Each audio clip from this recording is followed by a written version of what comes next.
A very good day to you. I'm Hank Gross, MidHudsonNews.com. It's Tuesday, September 26th. The news today brought to you by the Galleria at Crystal Run. It's been a 20-year battle to have a crash gate installed at Interstate 84 in the town of Wawayanda, and the time is long overdue. Local, state, and Slate Hill Fire Department officials said their call for the emergency access to the highway comes following last Thursday's crash of a charter coach from Long Island carrying student band members and adults. 2 women on the bus were killed when a tire blew out and the bus crashed down a ravine. Fire Chief Michael Daly says at present their trucks must travel 10 miles to the New Hampton entrance, only to drive back to an accident scene. Our planned location of a crash gate will cut valuable time off our initial response, and it would place us closer to the center of our fire district. Senator James Skoufis and Assemblyman Carl Brabernick are calling on the Federal Highway Administration, which now oversees the road, as well as the State Department of Transportation and the governor, to push for the gate immediately. An 11-year-old girl was killed Saturday night in a multi-vehicle crash on Route 6 in the town of Woodbury, State Police said yesterday. Police said the preliminary investigation showed a 2020 Honda Accord driven by 30-year-old Geraldo Roa of Port Jervis was driving westbound on Route 6 when he crossed into the eastbound lane, striking 2 vehicles on the passenger sides, a 2019 Infiniti SUV and a 2017 Nissan N20. Roa then continued to travel west in the eastbound lane and struck a Honda Odyssey head-on.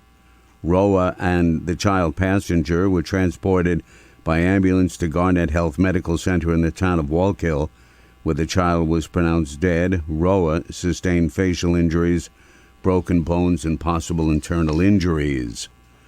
A Bloomingburg man was killed when the Tacoma truck he was driving on Route 17K in Crawford was struck by a 2006 International truck that crossed into the opposite lane of travel. The accident occurred around 10 a.m. on Saturday. State police say the driver of the Tacoma, identified as Gerald Filcher, who was 64 of Bloomingburg, was pronounced dead at the scene. The driver of the truck, 33-year-old Marcos Medina of the Bronx, was extricated from the vehicle when it came to rest on its side. The investigation is continuing. Several residents in the city of Newburgh are urging the council to declare Crystal Lake a city park, and it appears they will have the support.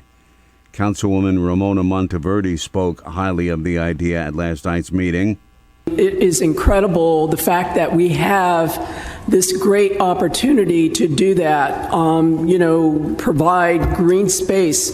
This is an urban city, as everybody has said and mentioned tonight. We have beautiful trees. We have beautiful trails there. Councilwoman Patty Sophocles, who was the driving force behind Downing Park in Newburgh, said Crystal Lake would make a great passive park. More news right after this. Find over 100 retailers allowing you to spend hours shopping safely at the Galleria at Crystal Run. Enjoy the big brands and the diverse selection of family-owned stores all in one location.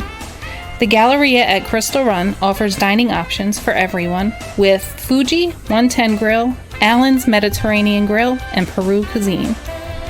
Discover the Mid-Hudson Valley's premier shopping, dining, and entertainment destination, the Galleria at Crystal Run. For more information, follow us on Instagram, Facebook, or visit GalleriaCrystalRun.com.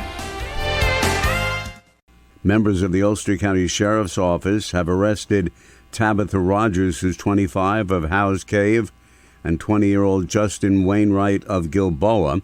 Rogers was charged felony of criminal possession of a firearm and misdemeanors of criminal possession of a weapon, 2 counts, and criminal possession of a controlled substance, 2 counts. Wainwright was charged with felony criminal possession of a firearm and misdemeanors of possession of a weapon, 2 counts, criminal possession of a controlled substance, and aggravated unlicensed operation of a motor vehicle. Deputies say on September 22nd at about 9:35 p.m., a sheriff's canine unit stopped a vehicle on Cottikill Road in the town of Marbletown for a traffic infraction. The investigation alleges Wainwright operated the vehicle with a suspended driver's license. With the assistance of K9 Howie, it's alleged an illegally possessed firearm, Suboxone, and crack cocaine was located in possession of Wainwright and Rogers. Both were arraigned and released on their own recognizance to appear in court at a later date. Deputies were assisted at the scene by the state police. An Ellenville woman was arrested following a traffic stop on Route 28 in the town of Ulster on a drug charge. Town police arrested 48-year-old Joanna Richter at 3 a.m. on September 22nd.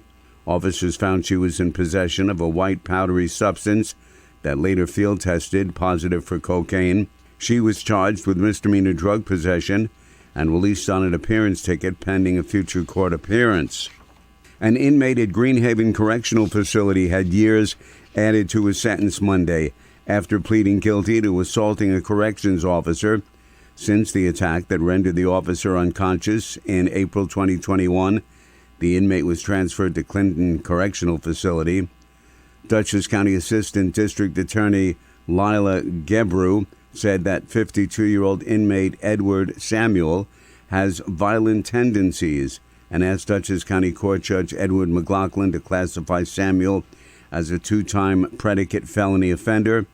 McLaughlin agreed, but noted that the inmate currently serving a 22-year to life sentence for robbery has previous felony convictions.